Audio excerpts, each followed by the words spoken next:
Hey, everybody, welcome back to another edition of the Rising Tide Leadership Podcast, created today in partnership with Church Hub AI, the platform helping pastors lead smarter, not harder. Over the past few episodes in the Future Church series, we've explored how technology, AI, and hybrid ministry are reshaping the way that we do church. Today, we're talking about something that is very foundational, the heart of what it means to lead a church that isn't just growing, but multiplying. In this episode, Rick has named Building a Church That Multiplies, Not Just Grows. So we're going to talk about how pastors can create a culture that's not just about accumulating numbers, but multiplying disciples, leaders, and ministries. And of course, we're going to discuss the roles of innovation in this process. But before we do, make sure you hit that like button, subscribe to the podcast, and share it with somebody that needs to hear it. And with that, I'd like to welcome to the show my good buddy, Mr. Rick Bowman. Rick, what's up, man? Hey, how are you? Are you enjoying the holidays? It's Oh, man. Christmas, New Year's, all that. You know what? Best time of the year. Different music playlists, and Yeah. a lot of people listen to the new stuff. Kelly Clarkson, whom I love, Yeah. but I'm more of a Carpenter's Christmas kind of guy. So Really, I'm a yeah. Bing Crosby Oh guy. yeah, absolutely old Uh, school. Same y- playlist. Yeah. Love it. And then Michael Bublé does a great job too. I love him as well. Yes, we're on the same page here. So Nice. hey, pastors listening, what is your favorite Christmas list? There you So go. hey, Rick, let's start out here. Yeah. What's the difference between growth and multiplication? Because I feel like I've gotten that wrong over the years. And so Sure. can you Yeah. help the audience with the distinction? And why does it even matter? Yeah, I would say growth specifically is about adding, you're bringing more people in, you're getting bigger, you're increasing attendance. That's growth. Multiplication, that's about expansion, not just numbers, but it's more about impact. It's when you see your people growing spiritually, but also stepping up into leadership roles. So the goal isn't to just fill a room. I thought that was the goal when I was in my 20s. It's not. The goal isn't to just fill a room. It's to fill a movement. A church that multiplies really is more about the movement. It's about the vision. It's not just about getting bigger. It's about making disciples who make more disciples. So then how do we create a church culture that actually multiplies and not just grows? It starts with a mindset shift. Many churches have been focused on addition for so long that they've stopped thinking about the replication. So the question isn't just how do we grow, but how do we create leaders who multiply the gospel themselves? It's about investing into discipleship. That's what we're called to do.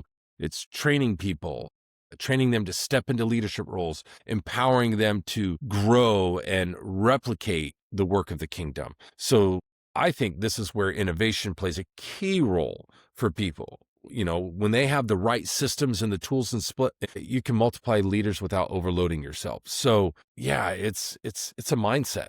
It's a constant mindset that you have to arrest your heart and your mind to stay true to what you're called to do. Yeah. So then how does motivation come into play in this entire process of multiplying leadership?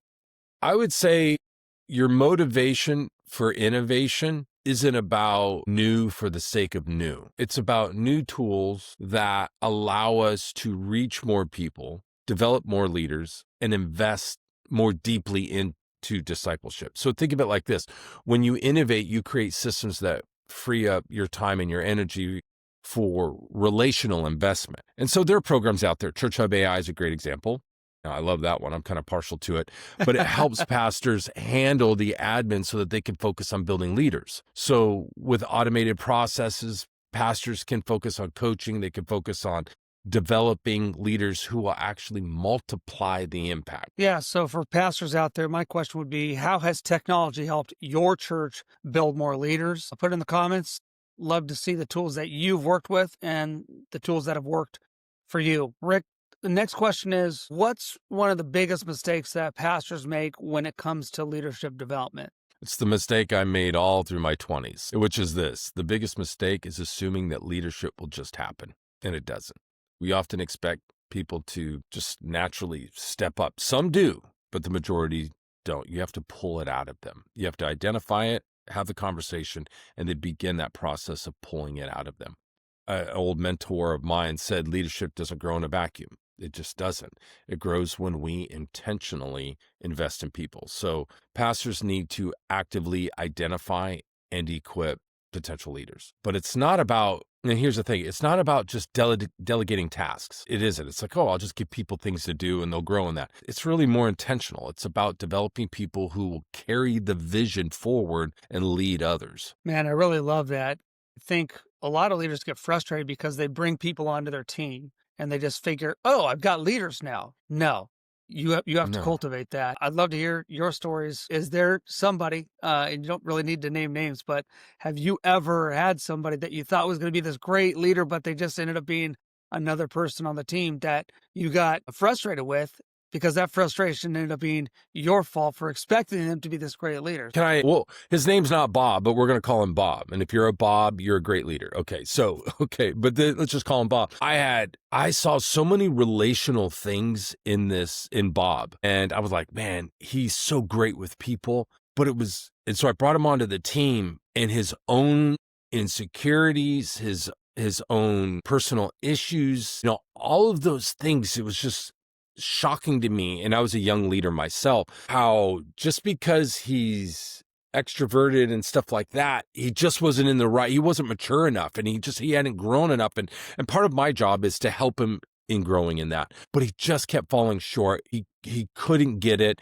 And it's kind of like I looked at him and I had the expectation that he was going to perform like a Ferrari, and he was a Volkswagen. and with a small engine that needed a lot of repair work. And so basically I put the cart before the horse. Now, is it worth investing in a Volkswagen that needs repair work? Absolutely. 100%. I'm not saying don't do that, but you said a key word. It's expectation.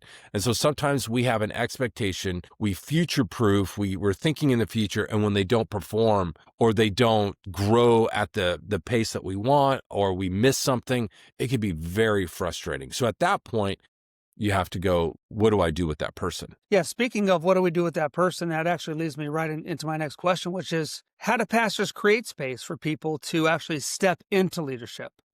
That's key. Pastors need to make space. So, that can mean everything from creating volunteer teams with leadership development in mind to setting up mentorship programs where potential leaders get direct one-on-one training. And that's where I actually failed Bob. I didn't give him enough one-on-one training. I thought he was further along, and he didn't need that. And that's on me. I have to own that. So, as when we're trying to raise up leaders, you also need to empower them, not just assign tasks. That's what I did with Bob. Give him stuff to do, but I wasn't really empowering him. And the stuff I was giving him to do was really beyond his scope of ability at his particular developmental level. So we need to not just assign tasks, but let people own parts of the ministry. And it needs to be an appropriate level. This is good for where they're at.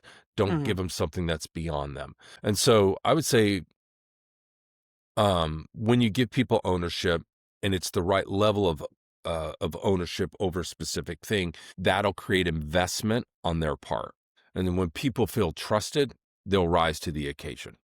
Yeah, pastors, what's one leadership role you've empowered someone in your church to take? Love to hear it. Put it in the comments. Rick, I'd like to go back to what you were saying about multiplication. If a big part of multiplication is discipleship, how do we create a culture that actually leads from discipleship to multiplication? Because I get it. You're like, hey, focus on the people, focus on making disciples, and then multiplication will come. But how do I disciple my people so that it leads to that multiplication? I would say discipleship is more than teaching. It's about modeling.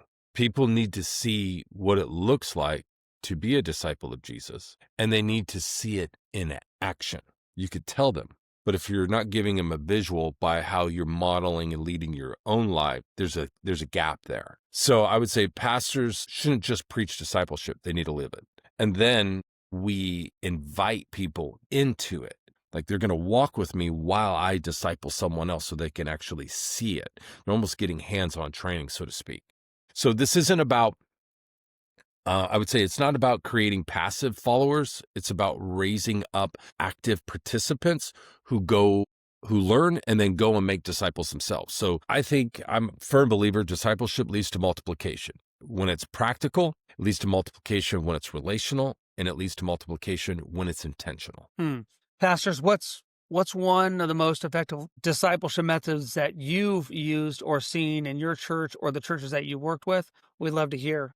So throw that in the comments. Rick, you've said before that leaders are made, not born. What does that mean for a pastor who's trying to develop new leaders? It means that leadership development is a process. Some pastors feel like they need to find leaders.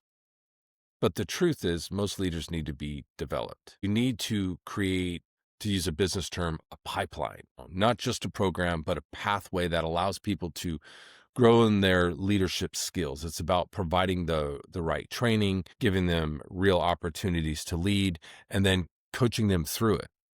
So leadership multiplication, it takes time, but the payoff is exponential. Pastors, if you've seen someone in your church grow as a leader, we'd love to hear about that story. You might even want to tag them in the comments and give them a shout out. We actually have a tool at Church Hub AI that helps with this specifically. Okay. So the thing, if I could do a shameless plug real quick, is Absolutely.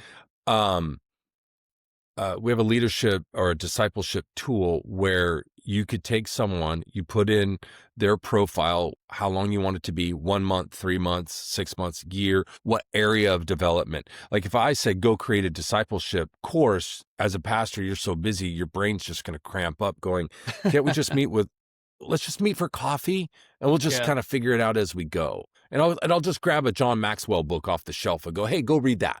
And we'll discuss it when we meet. That's kind of how we do. I don't know. It's better than nothing, but come on, let's go deeper. So when you plug in that person's profile and you answer a set of questions, it actually maps out your discipleship plan for that person, very customized. It gives them homework, gives them training material, and it's all created for you no matter what the topic is. And so literally it takes you 15 minutes to create a 1-year leadership discipleship program for Bob with where he's at in his developmental level. And after 15 minutes, you meet with him, you set your meeting cadence to once a week, every 2 weeks, once a month, whatever it is. And it just happens for you. So pastors are busy, but there are tools out there that can help you with discipleship. Let's talk about the accountability piece. So what role does accountability play within this entire process that you're talking about? Yeah, accountability, it's essential. Great leaders are always held to a higher standard. But the mistake that pastors make is thinking that accountability is about control. It's not. It's about coaching. You hold people accountable, but you do so not by micromanaging them, but by setting clear expectations. You're providing feedback and you're giving them a place that is a safe place, if you will, to grow. So you need to model accountability yourself. That's huge. Leadership isn't just about giving orders. It's about modeling humility. It's about modeling responsibility and growth. So accountability, I don't think we can get away with it get away with not having it as a core principle in leadership. Because as soon as that goes away, the whole thing just falls apart. It's not healthy. I've been in positions where I've been the one being held accountable, but my leader was not held accountable. And it's like, why am I being called on the carpet? Or why am I being tasked to show what I've been working on? But yet my leadership is just irresponsibly just living day to day. And it's like, who's holding them accountable? And when you try to, then their ego gets hurt and then they get upset. And then now it's just a whole bad situation. So I've been in that place too. That's not healthy. Pastors listening, how do you hold your leaders accountable and how do you hold yourself accountable? Is it your church board? Is it another set of pastors? Is it people in your church? Do you go to one of your own small groups and participate? We'd love to hear in the comments.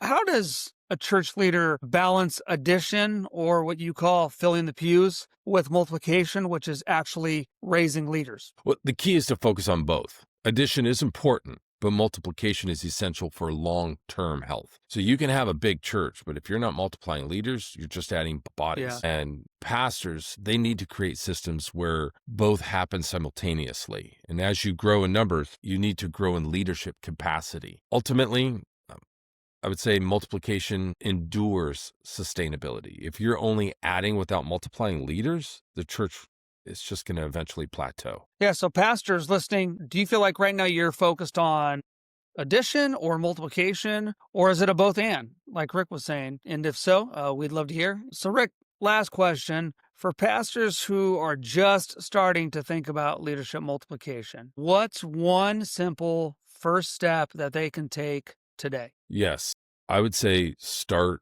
small. Don't try to do some big thing. Pick one person and start developing them intentionally. Invite them into leadership. Give them opportunities to serve and invest time into their growth as they're serving. The key is to start. We could talk about it. We could say we're praying about it.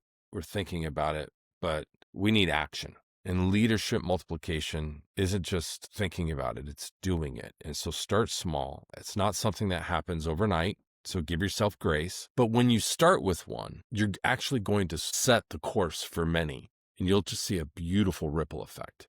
Well, pastors, if you are ready to start multiplying leaders in your church, just type in the comment section, I am ready. Rick, thanks for that reminder today. If you feel encouraged, don't forget to like, subscribe, and then share it with somebody that needs to hear this encouragement so that they can start doing the same thing in their lives. And don't forget to join us next week for episode 5, Faith and Technology, Finding the Right Balance. Until then, thanks a lot, Rick. We'll see you next time. Sounds good. Thanks, Mo.